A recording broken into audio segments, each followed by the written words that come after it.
कि हमारे जीवन में जब कोई अपना मिलता है और जिसको मेरा मन प्रेम करता है, हम चाहते हैं कि वो पूरी तरह सिर्फ मेरा रहे, हम दूसरे के साथ उसको नहीं बांटना चाहते। जैसे मेरा बच्चा मुझको प्रेम करता है तब तक तो ठीक है, लेकिन जिस दिन वो किसी पड़ोस वाली आंटी को ज्यादा प्रेम करने लगता है तो उसकी माँ के कलेजे पे सांप लौट जाता है। उसको लगता है कि अरे मेरा बेटा है, दूसरे को कैसे ज्यादा प्रेम कर सकता है। नहीं, बच्चा बड़ा होता है। कल हम लोग यही बात कर रहे थे कि कभी कभी होता क्या है कि जब बच्चा मेरा बड़ा हो गया है, अब उसकी शादी हो रही है कहीं और, तो शादी हो रही है तो अब वो बटेगा।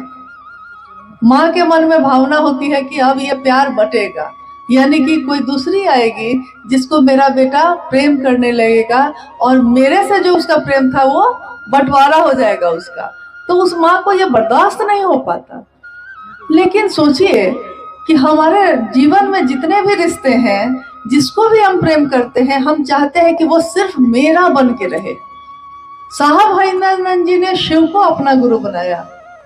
कायदे से तो उनको भी यही सोचना चाहिए था कि ये शिव जो मेरा गुरु हुआ है, ये सिर्फ मेरा गुरु बन के रहे, किसी और का नहीं बने। मैं भी सिर्फ इसका बन के रहूं, किसी और का नहीं बनूं। लेकिन ऐसा हुआ? ठीक इसका उल्टा हुआ। क्योंकि दुनिया के लोग संकीर्णता से सोच सकते हैं, लेकिन जो शिव की तरफ से आता है, जो शिव की दुनिया से आता है, वो संकीर्ण नहीं होता और उसका मन इतना विशाल होता है कि पूरा जगत उसमें समाहित हो सकता है। साहब हरिनंदन जी ने ये आवाहन किया धरती के लोगों का कि आइए, आपके भी गुरु शिव हो सकते हैं। मैंने शिष्य बनकर परीक्षा की है, आपकी परीक्षा प्रार्थनीय है।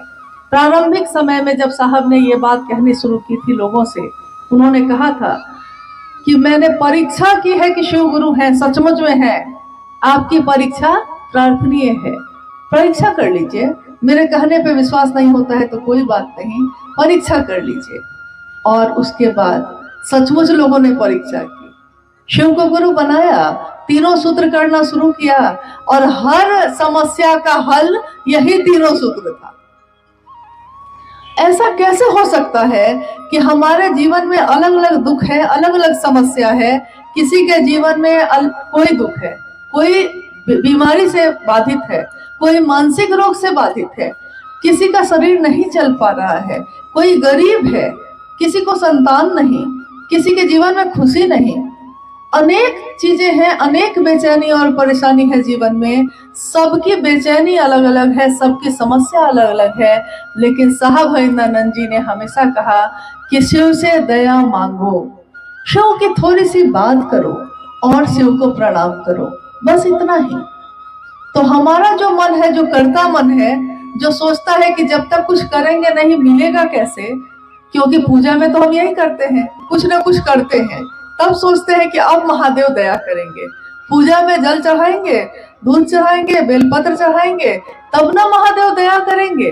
लेकिन ये शिव शिष्य हरिनंदन जी क्या कह रहे हैं? ये तो कह रहे हैं कि कुछ भी नहीं करो तब भी सिर्फ मन में ये तीनों काम कर लोगे तो परिणाम उतना ही आएगा। ये कैसे होगा? लोगों ने परीक्षा की, लोगों ने इसको करके देखा, उनके जीवन की समस्या अपने आप सुलझती चली गई। अपने आप सुलझ जाएंगे सारे उलझे धागे। सारे उलझे धागे जो थे वो खुद ही खुद सुलझते चले गए। सामान्य और आसान तरीके से समस्याएं सुलझती चली गई। लोगों को लगा कि ये कैसे हुआ, लेकिन हमको याद रखना चाहिए कि मंदिर तो यही है, वो आज भी कितने लोग पूजा करते होंगे। मंदिर उस समय भी था, लेकिन कौन भक्त है, कौन शिष्य ऐसा है जिसके मन का भाव वो ग्रहण कर लेते हैं। महत्वपूर्ण ये होता है, शिव शिष्य हरिनंदन जी की वाणी में जो ऊर्जा है, उनकी बोली में जो ऊर्जा है, वो शिव की साक्षात ऊर्जा है जो उतरी है उनमें। इसीलिए हम आप भी जब किसी से कहते हैं तो वो शिव को गुरु बना लेता है। एक दिन के लिए नहीं, जीवन भर के लिए। आपको ये चमत्कार नहीं लगता?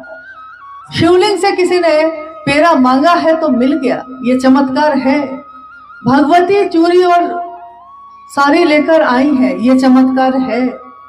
लेकिन एक सामान्य व्यक्ति अपने जीवन के झंझावात में आपके मेरे बोलने से, सिर्फ आपके मेरे कहने से सिर्फ जीवन भर के लिए शिव को गुरु बना लेता है।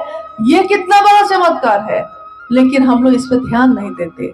चमत्कार बंद नहीं हुए हैं, चमत्कार आज भी उतने ही और वेग से घटित हो रहे हैं। लेकिन हम सामने, आंखों के सामने देखना चाहते हैं, अपने जीवन की चीजों पे नहीं देखते। हमारा मन पहले भी था, आज भी है। पहले का जो मन था वो और आज का जो मन है वो, क्या दोनों मन में अंतर नहीं आया है? पहले मन में ये होता था कि छोटी छोटी बात पे हम लोग व्यथित होते थे।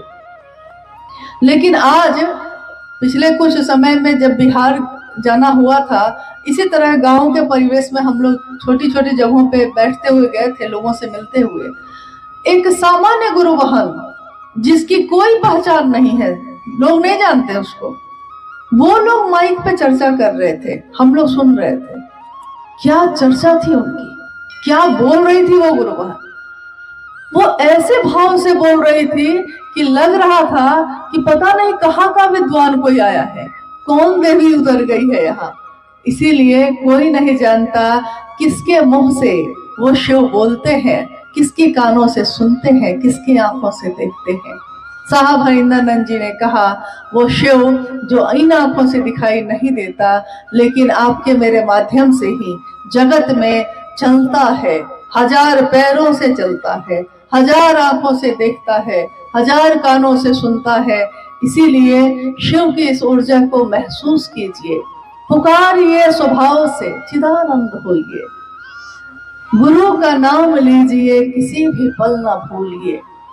ये भजन जो अभी आपने सुना, बिना किसी म्यूजिक, बिना किसी संगीत के सुना है अभी थोड़ी देर पहले, ये माँ नीलम आनंद जी की डायरी में लिखा हुआ है। ये सारी पंक्तियां लिखी हैं, ये सारे शब्द लिखे हैं।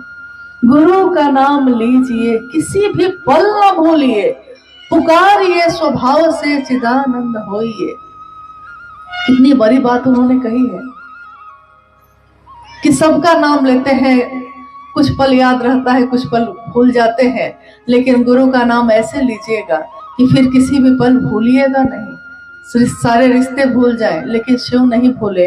इसी की प्रार्थना, इसी की याचना उस शिव से करिएगा।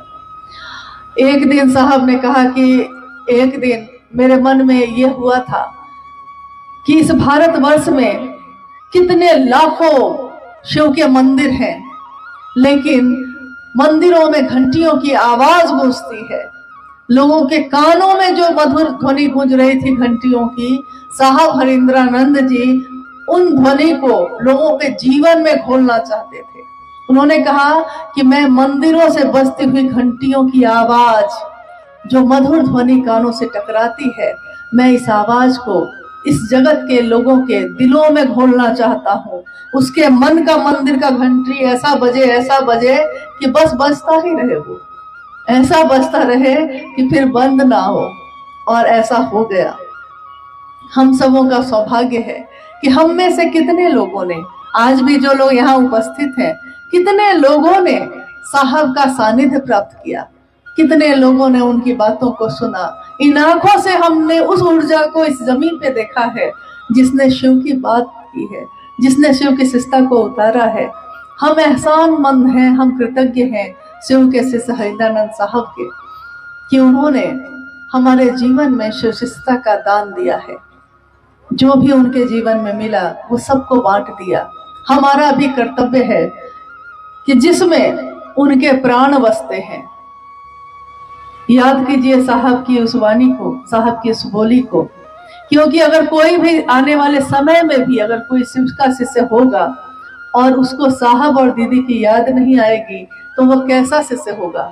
क्योंकि शिष्य कृतज्ञ होता है, जिसने भी उसको शिव की तरफ चलना सिखाया है उसके प्रति एहसानमंद होता है, तो कृतज्ञ मन याद करता है।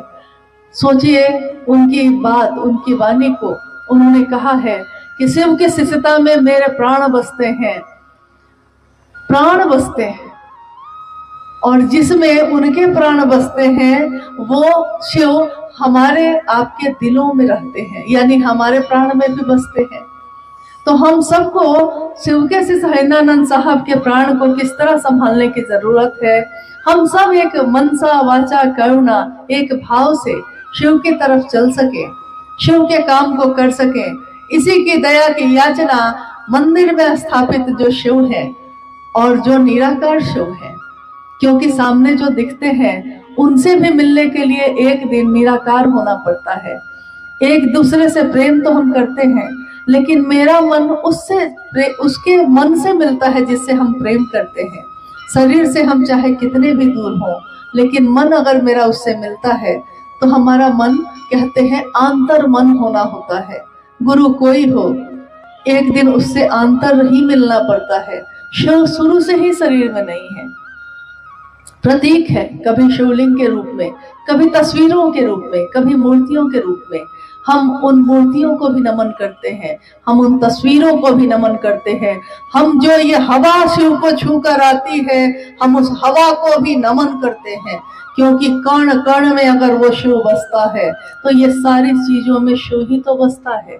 ये सरसों के फूल जो खिले हैं चारों तरफ हमारे आपके, इन सरसों के फूलों में भी जो पीले पीले फूल हैं, उनको भी देखकर तो शिव की ही याद आती है। नहीं, तुम मिले दिल खिले और जीने को क्या चाहिए। लोग गीत गाते हैं अपने प्रेमी के लिए, हम गीत गाते हैं अपने शिव, अपने साहब दीदी के लिए, कि तुम मिले हो, ऐसे मिले हो कि तुम मिले दिल खिले और जीने को क्या चाहिए। ना हो तो उदास तेरे पास पास मैं रहूंगा जिंदगी भर। साहब हरिनानंद जी ने कहा है हम सभी शिव शिष्यों को कि उदास मत होना, मैं जिंदगी भर तुम्हारे साथ ऐसे ही चलता रहूंगा जैसे शिव चलते हैं। शिव की सत्ता, शिव के लोग, शिव के गण, शिव के शिष्य भी वैसे ही चलते हैं। ये एक जन्म का रिश्ता नहीं है, जन्मों जन्मों का रिश्ता है। और जन्मों जन्मों तक ये जीवात्मा मेरे अंदर जो है, आपके अंदर जो है, ये जीवात्मा चाहे जितने भी शरीर बदल ले, लेकिन एक बार इसने साहब हरिनानंद जी का संग ले लिया है तो वो जब तक हम शिव से हो नहीं जाएंगे वो हम लोगों को छोड़ेंगे नहीं। क्योंकि उन्होंने कहा है ये कि मैं शिव से बनाकर ही छोड़ूंगा आप लोगों को। इसलिए हम सब उनको आज याद करते हैं, अपने मन में उनको महसूस करते हैं और नमन करते हैं इस पावन धरती को भी, इस हवाओं को भी, इस धरती के मिट्टी को भी, जहां हमारे साहब दीदी कभी कदमों से चले थे। सोचिए ये धरती कैसी ऊर्जावान है, जहां हमारे साहब दीदी रहे, निवास किया जहां उन्होंने, और एक लंबे समय तक शिव शिष्टता का बिया अंदर ही अंदर पल्वित पुष्पित होता रहा। जो 1982 में जब वो मधेपुरा में गए तो वहां पौधे के रूप में धरती के लोगों ने देखा, लेकिन ये पल तो रहा था यहीं से। आज की ये जो बात हो रही है बिना आयोजित, इसमें मैं आप लोगों से क्या कहूँ, शायद इतनी व्यवस्था यहाँ के गुरु भाई गुरु बहन नहीं कर सके होंगे, लेकिन जो भी किया होगा इन्होंने, जितनी भी जगह बनाई होगी, हमारा मन एहसानमंद है कि यहाँ पाटन के रहने वाले गुरु भाई गुरु बहनों ने, पूरे पलामू जिले ने या उसके आसपास के जिलों ने जो भी महादेव के काम के लिए अपनी सहभागिता दी है, अपना सहयोग दिया है, हम सब उनके कृतज्ञ हैं। और मुझको याद आता है कि यहीं से बगल में है मनातूगढ़, जहाँ जन्म स्थान है मां नीलमानंद का। मनातू में शिव गुरु महोत्सव हुआ था। आप लोगों में से कितने लोग ऐसे हैं जो उस महोत्सव में शामिल हुए थे? अच्छा, बहुत लोग हैं जो शामिल हुए थे। अच्छा, आप भी हुए थे। मनातू के शिव गुरु महोत्सव में हम लोगों ने नहीं सोचा था कि इतने जगह के लोग आ जाएंगे, लेकिन कहां कहां के लोग आ गए थे, बस भर भर के लोग आ गए थे। अब वो जगह है छोटी सी और लोग आ गए थे बहुत ज्यादा, तो होगा क्या? जगह जब छोटी हो और लोग बहुत आ जाएं तो क्या होगा?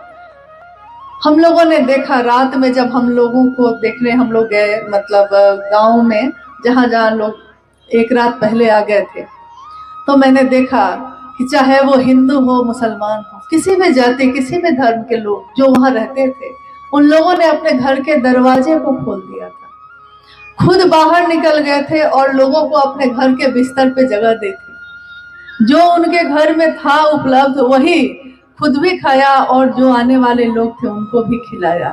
थोड़ा ही था, थोड़े में गुजारा कर लिया। शिव की शिष्यता यही तो परिलक्षित होती है कि जो है मेरे पास मैं उसको भी दे सकती हूँ कि नहीं।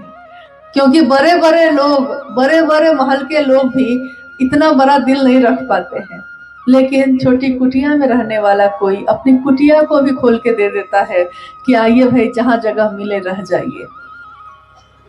तो शिव शिष्यता ऐसी ही होती है, जहाँ जाइए जगह हो ना हो जगह बन जाती है। मन भी ऐसा ही होता है, उसको अगर संकीर्ण करिएगा तो वो सिकुड़ता चला जाता है, अगर महादेव का साथ लीजिएगा तो वो विस्तार पाता चला जाता है, फैलता चला जाता है। मन ही है एक दिन सिर्फ अपने व्यक्तिगत चीज को पकड़ता है, एक दिन ऐसा होता है कि पूरे जगत का भला सोचता है, पूरे जगत के लोग शिव की ओर चले इसकी कोशिश करता है, अपने व्यक्तिगत अहंकार को एक तरफ रख देता है और शिव के लिए झुक जाता है। शिव के लिए झुकने वाला किसी के सामने झुकता है। जिसने शिव को चाहा है वो दुनिया से क्या चाहेगा, लेकिन वो ये जरूर चाहेगा कि जिस शिव को मैंने चाहा है दुनिया के लोग भी उसको चाहे। तो हमारा यहाँ आना भी, आपका यहाँ आना भी तभी कृतार्थ होगा, कभी कभी ये उतरेगा हमारे जीवन में जब हम साहब हरिनानंद जी के संकल्प पे अक्षरशः उतर सके। जो उन्होंने कहा है, जो उन्होंने चाहा है, हम भी वही कर सके। क्योंकि प्रेमी का लक्षण भी यही होता है कि तुम दिन को अगर रात कहो तो रात कहेंगे, जो तुमको हो पसंद वही बात कहेंगे। तो साहब हरिनानंद जी को क्या पसंद है, आप लोग बोलिए क्या पसंद है? खुद भी शिव के शिष्य बनिए और दूसरों को भी प्रेरित करिए। तो साहब हरिनानंद जी ने ही शिव को गुरु बनाया और दूसरों के जीवन में बांटा। शिव गुरु है ये बात सबसे पहले इस दुनिया में किसने कही?